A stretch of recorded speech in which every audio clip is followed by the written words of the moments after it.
former MC Edema Obuase. Zuba. Right now, we'll say I'm paying common on this Ghana's economy. Baby, you want to touch on that? Major for.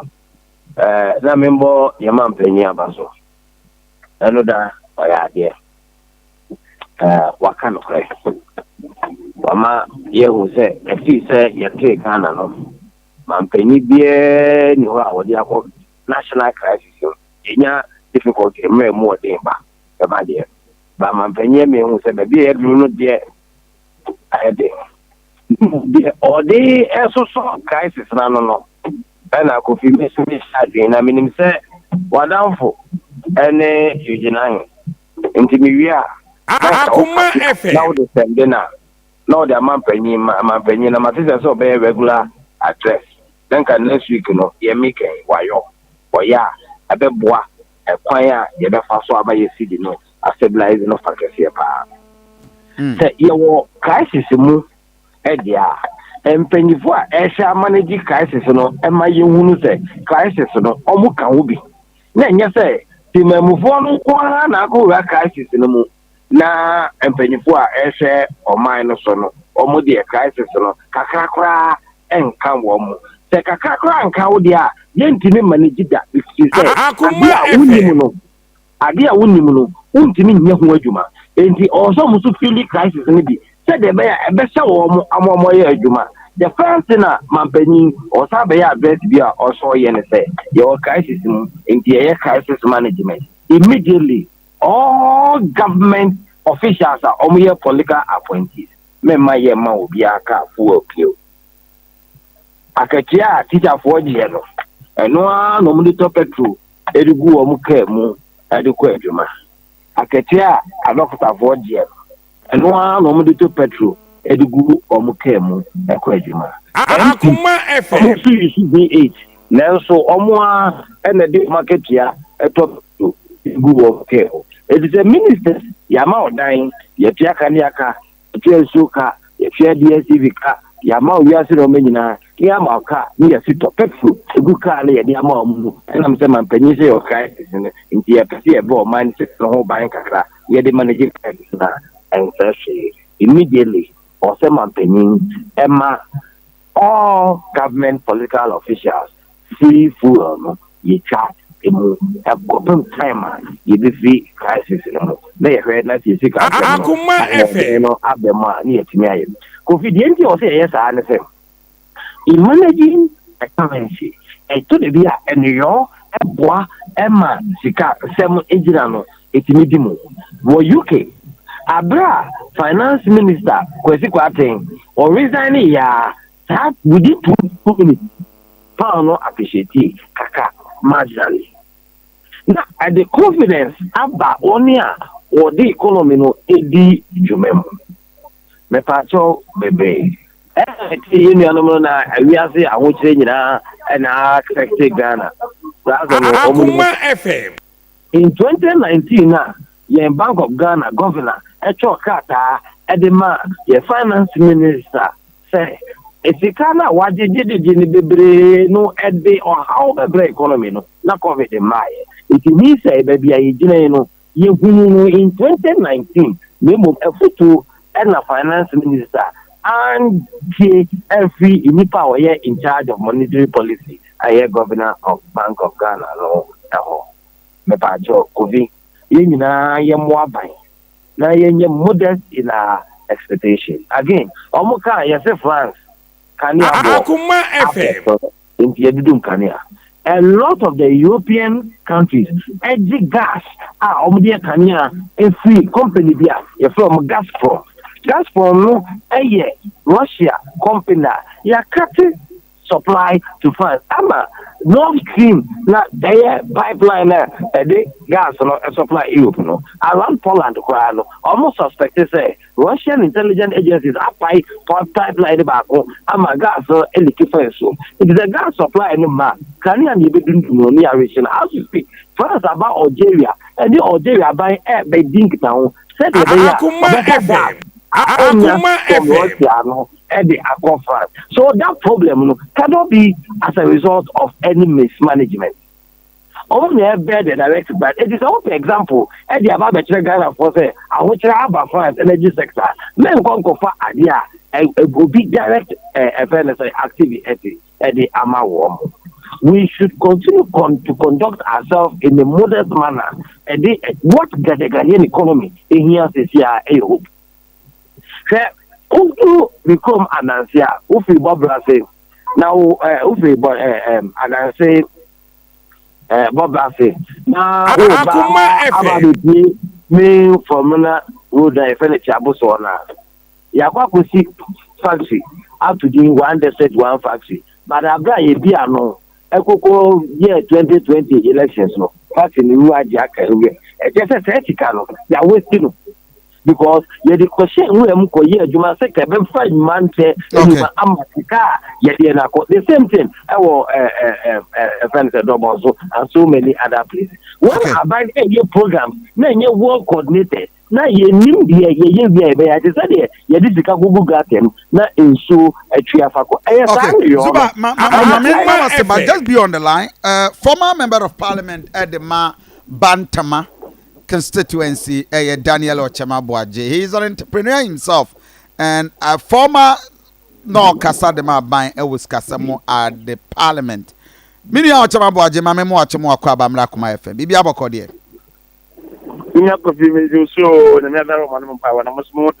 Adom, from where you sit as a businessman, and of course, Obi Awinims Kasemo, you've been a spokesperson for government from parliament Kasemo finance and the president say we are in crisis. What do we do as a Ghanaian and why do we get here? Very,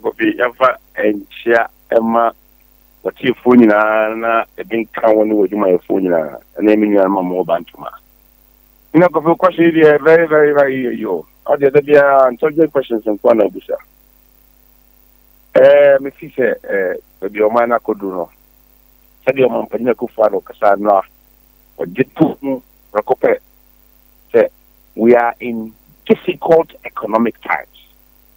The more I think of it, the middle batch have a Akoma FM.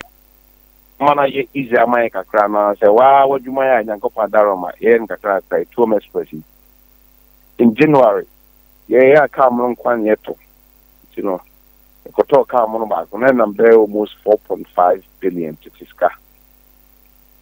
And then the same car, I do 8.5 billion. It's a businessman, the economy. Bois, I'm up on the safe travels. Bois, I'm ranting about 1 year, Jumaya. But economic terms like this, no. Akoma FM. The Dimika, every question is here. I am trying to tell them who they are because the uncertainty is too high. Until there be a number of uncrowned individuals, households, and businesses. Now, can you say when I come to be here on mine? Now the geographical area, now your mind. Until uncrowned households, individuals, businesses are suffering. It's difficult, challenging times. Akoma FM. And you know, that is the fact. The more you think. Now, courses on the CNM that they find the SCA this year. Let me just say, because on the other side. Zuba. Yes, it is hopefully very important. Anna, and you remember quite me, man, and suddenly last 2 weeks. Now, let's say last 2 weeks, I no, to do my speculation. Speculation, yes. No, because I got to social media. Say, we see that banga, and I say, we treasure bill, treasure bill, because of our program, you know. Akoma FM. Haircut means, say, we see that why it's one so young. It's a month for the be you, Mr. Treasure bills, be you, sick every bank. We are. Of our question, we are here. What they call $. All $. No. Na dollar no so bi ni wa na ne boy dey heading dollar boy dey pet Ghana sika say na man be 3 weeks 1 month here say rock But the command here, you know, yes, the economy no by command here did that's so bar Momada Roma. Then can say. That's what the last 2-3 weeks we say assessment about the economic financial crisis. Yes, Akoma FM. And such speculation no account. And now too much profit. Supernormal profit now and conforming so open. Bring your bill Akoma. And they say Akoma Kana tomatoes are like and then maybe Akofi Akoma Ocean for water. And I say, oh, bet 200 a box. We could do tomato, we would say 1,200. It because you can come from Akoma to and crying. 30,000 and Tessa. And to one Panya Kufa say, won't say, I get the phone will be Akoma FM. Name too much profit no. A quas are the hat of mine. Won't mean I say to be profit oriented. But I say, yes, home, they can boom as on mine. Me who you bet me I a boy home, and near mine. Such a share among Pajako, I never talk as our neighbor Casayano. Hopefully be the back. But that's in your answer, young Jim. No, Mebo, Dan, Enra would see a president in Yano. Take Bena Winyaye. Personally, maybe I just listen ahead, said this crisis, and scamper. Akoma FM. Hope Bepa, what is the take, Enra, from you? Me take pan and say, Akufo-Addo, yes, a number for my year can the years to Ghana for soon in our water. Na said they will can assemble, quite fast, and they Ghana for support where the boy no man is so COVID money in the day fan. Obet me so assume. Economic issues ama say a one tanachia so the share covenant but was a share custom so manage na yi so Akoma FM and what feeding market no with information or me who na montua wotu and then share what you go for and to hear you na yamwa. That is my takeaway. That provides hope and feeds the market. And you know, that is my takeaway. And that's all. I see. But Ochem 2016, I don't know. Ghana GDA pa Ghana Fonya or MPP mu na Nedye Yababidui. Do you see sir Ghana Fobenya GDA in political parties be mubi? Akoma FM. Are they a friend of full politics? They win. Are they a friend of politics? The dollar versus cedi no. Say and this 4 week we should tell maybe a chum. Yes, we should tell maybe a chum. Intimate me akasanka beya. Sabe. Obi from kuma obi from ya. Emphasize fuel and cedi depreciation or stability politics. Yeah, fantastic. Na yam fa on my Ghana and them call any them say MPP, say NDC. The Queen of Mianum. The CIA could be not here. Akoma FM. 20 years here. The next 20 years here. The one MPP and NDC. Be a baby betting us a Sakrana and then the Yamanoka say. Now, the GDS in a war politician and MPP no and say. Could be the Queen of Mianum. Yes. I have been a car by the Habai. And I'm a Bayranya Casio. Bayrahoma, I'm not being a bit trim. Hopefully, not what I owe. And I'm a Kobasi. And these are party and care kind of politically. And I can say, way versus way. Yeah, versus Akoma FM. With all due respect. No, at this time, we are not comparing anything. We are share the reality. What we are being faced now. The reality, because oh, can't comparison can change them to a but I can't really because you know we believe politicians. Yeah. The answer is yes for MPP. Okay. Okay. Ma memfa we ntwato na men wrap up with Zuba. Udianum be about 80 of them. Zia jump to about 95. I call it the head of Kenofuriata. From where you sit, Kenofuriata, is it the problem? Is it the Ghana's biggest problem? Akoma FM. Kenofuriata. May bias, may not color, may bias. and you know any attempt to be a that can meaning for piano and attempt and come support but many MPP for Kasano almost free constituency call yen chain into Makuti Ghana and no back together say yeah man day and yan chain and not just away incompetent and to the members of Mampana Akufo-Addo say and now just said never the down phone.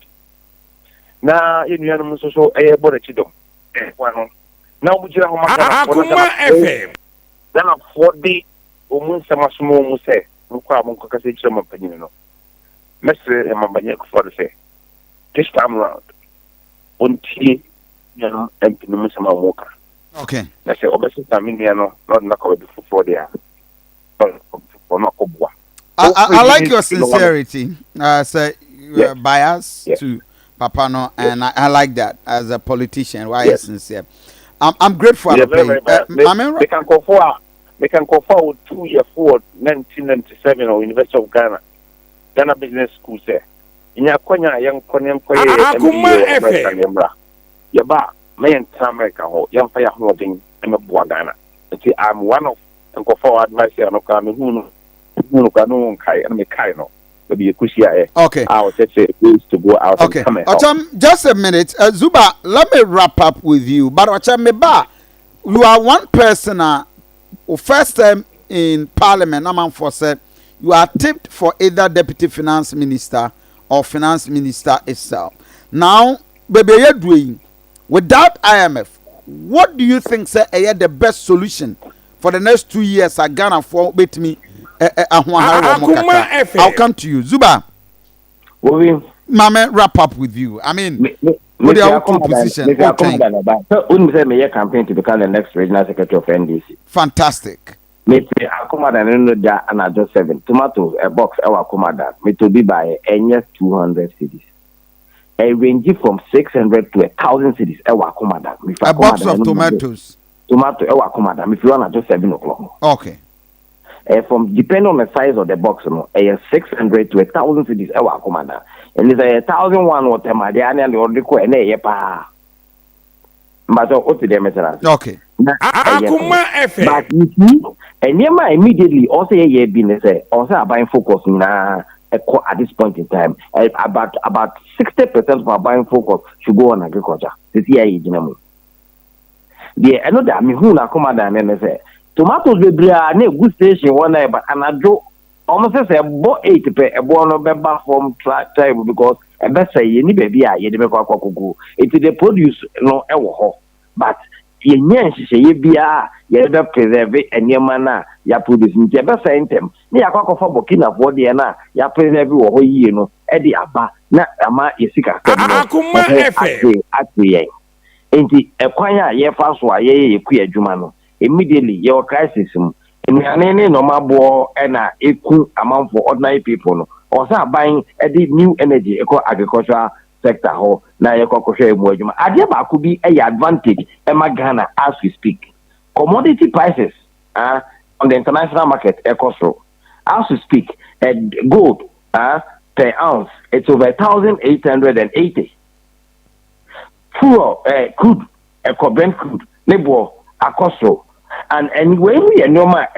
sika die wrong yes minutes see and say sika na eba no sibi ayesi manage ye no for any sense of hope enko the private sector no more and also quickly immediately finance ministry no ni abai every position ye ho yie ekwen ben ye be fa so a ye be ye hyehyɛ ya e di hope beba o man ni mu na speculations are Emma yensika semono agent semono yen stabilize na kaka ye betina yen sa ye entity sa forex black market forex no omo gujira kwa etonton no mo toto foreign currency no ye entity omo say the ye entity gala manim ye okay because obeko bank na dollar ni bi ni ho so obeko black market na bebrebu incoming regional secretary Mamemfa Winsia Okyem so na ukura the Ghana pest CCA as a finance minister dear na beya with that IMF yetimi enya some Irish mu kakra Yo, Mammy Washiminia Zuba, good luck. Now, catching say, Essie or Fermina, Miss Mefrona, Yahu, the essay. But we are no essay one. Zuba, Onya, Akoma FM. Akoma FM. Na, me said, the bit my coffee, not so I'm a familiar you. For now, I am a female young. That be, yeah, I'm a fair members. And she quickly no said to me, I am a phone share no more sharing content. Not ramaging with a lot of money. But Ghana de car over 400 billion. Yeah, quite 30 billion. I'm talking about Ghana cedis. Because 3 billion US dollars. Young convert to cry about 30 billion Ghana cedis. Yeah, they're quite. It's gonna be doing. Kobe, Tama, and this is for my better key over in 2016. Let me say at that time, as I come here, and yes, be on my some near car, like I did as a financial controller, main control name, and I make share the owners of the company called Ghana Senki and Tom. And this time, no, it is a Canapa and Kabian Kamea finance minister, Kabian Kameka Sibia, Nakaya private company, Kameka Sibia, and Kayan Tom, but the Tom Maya and ye. The same thing, the first thing I say. Yen your part of IMF. And yen go to the program quickly. Now you get no. Yen require the passport our structure. They say I got obesity on levy. Yen king the air benches here no yen negotiate. Thank you yen chum. And I yen concope cheaper loan. Yen for me to expensive loans. Then you for my yen back on. I'm on paying share okay. We have to try to begin to live within our means. And this cut no be and a year a friend of bear 25, 30% now a cut no, and I say back cut a bear 40, and I back cut a coin and had too much. You continue to adopt your friends say more and more cuts, fiscal cuts. Now you make sure say yes, spend it in the too much. Even though government spending is part of economic development, it's very, very important.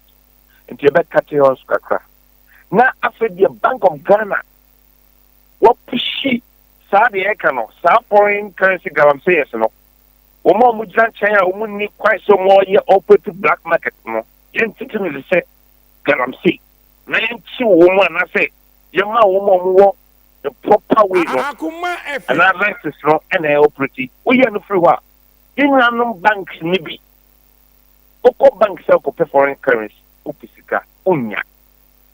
And so, Oko your friend say, Uja Bango, and I'm going to catch you say, oh, you need to be a member and like you, Mohammed, Mama, and I'm like Musa. No, my Babajiko. And yes, quickly, the Bank of Ghana, yeah, dear friend, Mr. Shopping. Someone conform who some conform. Bank who do our practice branch managers not practice on the money man. Okwa on that one who use the desk and all with the black marketers and I move how my Mexicano. Then touching him because in the Australia. Okay. The Cotadia or your friends store. Mammy Fan Communities here. I'm grateful. I'm for higher Akoma 87.9 FM. Mr. In the next 1 minute, I will call you this, but okay. I disagree with a portion of Asema or Chemika. I say with